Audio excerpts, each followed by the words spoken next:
Halos 500 taon na ang nakalilipas mula ng unang ipagdiwang ng mga Pilipino ang Pasko.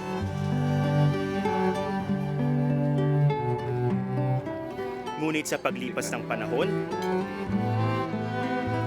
sa kabila ng nagbabago nitong anyo,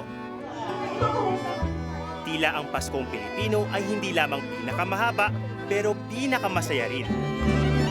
Buksan na Pasko na, Pasko na, tayo'y magkaisa, magsama sa saya ng sanggunian.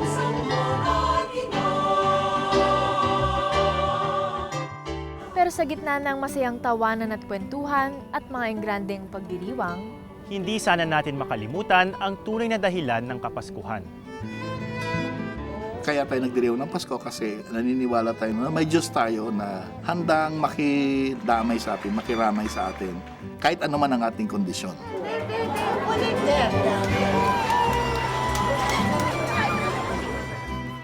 Kailangan kasi ang Pasko eh. Sama-sama kayo, ito kay lahat. Tapos kahit konti lang, masaya na kayo. Basta nagkakaintindihan kayo, walang away yung oras na yung...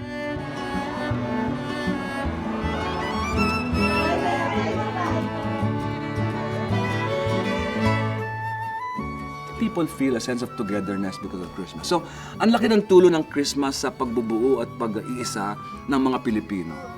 Thank you very much, thank you. Nagdidiriwang kami ng Kapaskuhan para yung pawi ng yung kalungkutan, doon namin binibigyan ng kaligayahan.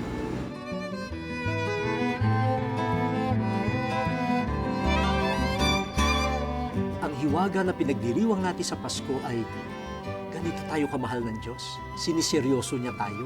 Sobrang seryoso, naging tao siya. Tayo ba?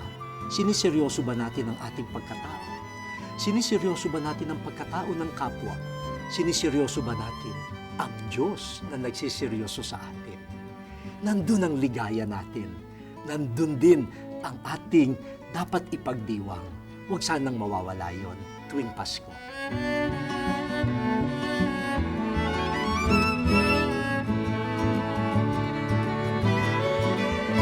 talagang may pagmamalaki nating mga Pilipino na tayo ang nagdiriwang ng pinakamahabang Pasko sa buong mundo. Hindi siguro sapat ng isang araw para magpasalamat sa lahat ng biyayang natatanggap natin. Pero sana maisabuhay natin araw-araw ang mensahe ng pag-asa at pagbibigayan na hatid ng Kapaskuhan. Yun lang ang tanging paraan para ang pinakamahabang Pasko ng ating bayan ay magkaroon ng kahulugan. Magandang gabi po sa inyong lahat. Ako po si Nikki Hill. At ako naman po si Atom Araulio. Sa inyong mga pamilya at sa ating lahat, isang Isang maligayang maligayang Pasko. Pasko. Merry Christmas.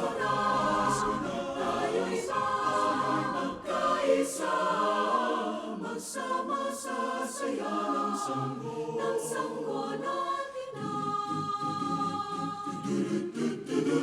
Ako'y nagtataka sa sabsabang payak, noon pa natapatangan ng haring ina. Sa sanggunian na puso'y huwag isara, at sa bawat isang sumo, buksan na. Pasko na, Pasko na, Pasko na, Pasko na, tayo'y magkaisa, magsama sa saya ng sanggunian.